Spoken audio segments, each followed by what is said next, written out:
तो hello and welcome दोस्तों, मेरा नाम है राहुल। आप देख रहे हैं कैपिटल बॉन्डिंग। तो आज इस वीडियो के अंदर में हम एक नए आईपीओ के बारे में डिस्कस करेंगे। जैसा कि आप जानते हैं 1 दिसंबर को यानी कि परसों एक नया मार्केट के अंदर में एक आईपीओ आ रहा है जिसका नाम है टेगा इंडस्ट्रीज़। तो आज हम इस आईपीओ के बारे में कुछ बातें जानेंगे। पहले मैं आपको बता दूं कि इस आईपीओ के बारे में कि हम इसे कुछ पार्ट्स के अंदर में डिस्कस करेंगे। सबसे पहले हमेशा की तरह हम कंपनी की बायोग्राफी समझेंगे कि कंपनी करती क्या है। फिर हम ये समझेंगे कि कंपनी के फाइनेंशियल स्टेटमेंट्स कैसे हैं, खास तौर पर क्वार्टरली प्रॉफिट एंड लॉसेस। फिर हम कंपनी के फाइनेंशियल रेशियोज को देखेंगे। फिर कंपनी के पीयर कॉम्पिटिटर्स को समझेंगे और फिर फाइनली आईपीओ की डिटेल्स को जानेंगे। तो चलिए हम अपने डिस्कशन स्टार्ट करते हैं कंपनी की बायोग्राफी से। कंपनी टेगा इंडस्ट्रीज़ जो कि इनकॉर्पोरेट हुई थी सन 1976 में, यानी आज से अप्रॉक्सीमेटली 35 साल पहले। कंपनी का जो कोर बिजनेस है वो कंपनी का काम मुख्य तौर पर ग्लोबल माइनर्स के लिए, जो ग्लोबल बेस्ड माइनिंग करते हैं मिनरल्स की, खास तौर पर उनके लिए ये कंपनी कुछ खास तरीके के प्रोडक्ट्स और इंस्ट्रूमेंट्स को बनाकर उन्हें डिस्ट्रीब्यूट करती है।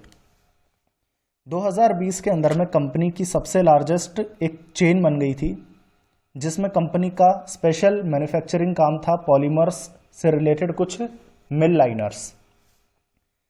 मिनरल्स की माइनिंग के लिए कुछ इंस्ट्रूमेंट्स एंड प्रोडक्ट्स बनाती है जिनमें रबड़ जो कि वाटर रेजिस्टेंस हो, पॉलीअर्थरेन स्टील और कुछ सेरामिक बेस्ड प्रोडक्ट्स है। कंपनी के इन प्रोडक्ट्स का यूज़ पूरी दुनिया भर में माइनिंग करने वाली कंपनीज एज ए क्लाइंट्स खरीदती हैं और माइनिंग के अलग अलग स्टेजेस पर इसे यूज़ करती हैं। कंपनी की मैन्युफैक्चरिंग पोर्टफोलियो में अप्रॉक्सीमेटली 55 प्रोडक्ट्स इंक्लूड करे जाते हैं। कंपनी के पास 6 मैन्युफैक्चरिंग साइट्स हैं जिनमें 3 इंडिया में है। पहला दाहेज में है जो कि गुजरात है, दूसरा समाली एंड कल्याणी जो कि वेस्ट बंगाल में है, तीसरा मेजर माइनिंग हब्स है जो कि इंडिया से बाहर हैं, चिली, साउथ अफ्रीका और ऑस्ट्रेलिया, जो कि 74,500 स्क्वायर मीटर के एरिया में फैले हैं। कंपनी का जो मेजर रेवेन्यू आता है वो इंडिया के बाहर से आता है। इसके अलावा कंपनी के पास दुनिया के अलग अलग देशों में 18 सेल्स ऑफिस है और इंडिया में 14 सेल्स ऑफिस है। अब हम बात करेंगे कंपनी के फाइनेंशियल्स के बारे में कि company quarter on quarter basis पर क्या प्रॉफिट्स एंड लॉसेस क्रिएट कर रही है। तो जैसा कि आप इस टेबल के अंदर में देख सकते हैं, 2019 31 मार्च के क्वार्टर के अंदर में 790 करोड़ का एक टोटल एसेट्स की वैल्यू जनरेट करी थी। नेक्स्ट ईयर 2020 के अंदर में 31 मार्च के क्वार्टर में 887 करोड़ का एसेट वैल्यू जनरेट हुई थी।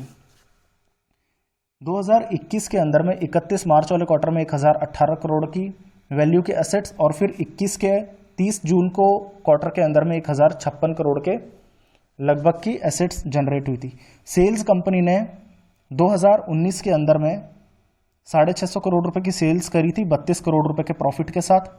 2020-31 मार्च को 700 करोड़ की सेल जनरेट करी थी 65 करोड़ रुपए के मुनाफे के साथ। 2021 के मार्च के अंदर में 850 करोड़ रुपए का सेल जनरेट करा था 136 करोड़ रुपए के मुनाफे के साथ। और 30 जून को 180 करोड़ रुपए की सेल जनरेट करी 12 करोड़ रुपए के प्रॉफिट के साथ। अब हम बात करते हैं कंपनी के फाइनेंशियल रेशियोज की। तो कंपनी का ईपीएस इस वक्त 14.5 के आसपास है। कंपनी का रिटर्न ऑन नेटवर्थ 17.19% है। अब हम बात करते हैं कंपनी के पीयर कॉम्पिटिटर्स की कि कंपनी अपने लिस्टेड कंपनीज के कंपैरिजन में किस भाव में आईपीओ लेकर के आ रही है।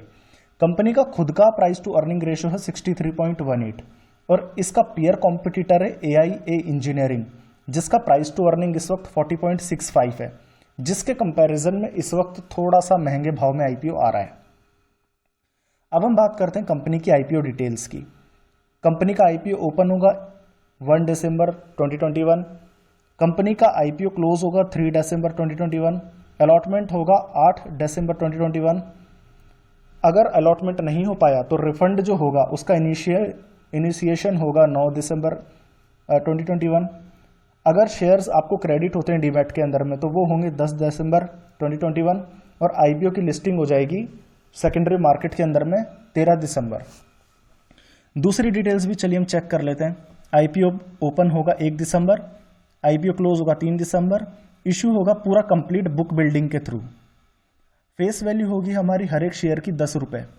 आईपीओ का जो प्राइस बैंड होगा 443 टू 453, पर जैसा कि हम सभी जानते हैं कि हमें कट ऑफ प्राइस के अंदर में अप्लाई करना होता है, खासतौर पर एचएनआईज और रिटेलर्स को। हर एक शेयर के अंदर में, हर एक लॉट के अंदर में तकरीबन 33 शेयर्स हमारे इंक्लूड किए जाएंगे। मिनिमम जो होंगे हमारे 33 शेयर्स होंगे। लिस्टिंग हमारी एनएससी और बीएससी में होगी। इसके अलावा इश्यू साइज जो होगा कंप्लीट ऑफर फॉर सेल के आधार पर होगा, जो तकरीबन 625 करोड़ रुपए के आसपास का होगा। कंपनी की जो शेयर होल्डिंग है वो आईपीओ से पहले 86% के आसपास होगी, और कंपनी का आईपीओ लाने के बाद में जो कंपनी के प्रमोटर्स अपने शेयर से एग्जिट ले रहे हैं उसके बाद कंपनी की होल्डिंग 79% की होगी। अब हम बात करते हैं कंपनी की कुछ अच्छी बातें और बुरी बातें। तो पहले कुछ अच्छी बातें, कंपनी इस वक्त वर्ल्ड की सेकंड लार्जेस्ट कंपनी है जो कि माइनिंग से रिलेटेड प्रोडक्ट्स बनाती है और उन्हें डिस्ट्रीब्यूट करती है। दूसरा, ग्रे मार्केट के अंदर में एंकर इन्वेस्टर्स जो खरीदते बेचते हैं उस आधार पर टेगा इंडस्ट्रीज का जो ग्रॉस मार्केट प्रीमियम है वो 63% है, जो कि डे बाय डे इंक्रीज कर रहा है, और ये कंपनी की बहुत ज्यादा पॉजिटिव्स में इंक्लूड किए जाएंगे। अब हम बात करते हैं कंपनी की कुछ नेगेटिव्स, जो चीजें हमें खासतौर पे बुरी लगी। उनके अंदर में नंबर फर्स्ट ये है कि एक कंप्लीट जो इशू ला रही है कंपनी, उसके अंदर में सिर्फ प्रमोटर्स अपने एग्जिट क्रिएट कर रहे हैं, अपनी 6% के तकरीबन की होल्डिंग को बेच रहे हैं। ये चीज अच्छी नहीं है। एक प्रकार से कंपनी के जो ओनर्स हैं वो एग्जिट ले रहे हैं और हमको बेच करके निकल रहे हैं बाहर। दूसरी जो सबसे बेकार चीज है वो ये है कि ये आईपीओ ऐसे टाइम पर आ रहा है जब एफआईआईज मार्केट के अंदर में बहुत बिकवाली कर रहे हैं और हमारे बाजार बुरी तरह से कमजोर हो रहे हैं। बस ये दो ही नेगेटिव्स इस कंपनी के बारे में कहे जा सकते हैं। बाकी अगर हम बात करें तो कंपनी के जो पॉजिटिव्स हैं वो बहुत ज़्यादा हैं। तो ऐसी कंडीशन में हमारी पर्सनल ओपिनियन यही होगी कि हम इस आईपीओ के लिए अप्लाई करने वाले हैं। तो हम इस टेगा इंडस्ट्रीज के आईपीओ के बारे में सिर्फ इतना ही कहेंगे कि हमें इसमें अप्लाई करना चाहिए और लिस्टिंग गेन्स के लिए इंतज़ार करना चाहिए, क्योंकि कंपनी बेहतरीन लिस्टिंग गेन्स के लिए लिस्ट हो सकती है। तो ये थी मेरी ओपिनियन टेगा इंडस्ट्रीज के बारे में। अब जो फर्दर आईपीओज हमारे दिसंबर के मंथ में आएंगे उनके लिए भी हम डिस्कशन करेंगे और वीडियोस अपलोड करेंगे। धन्यवाद।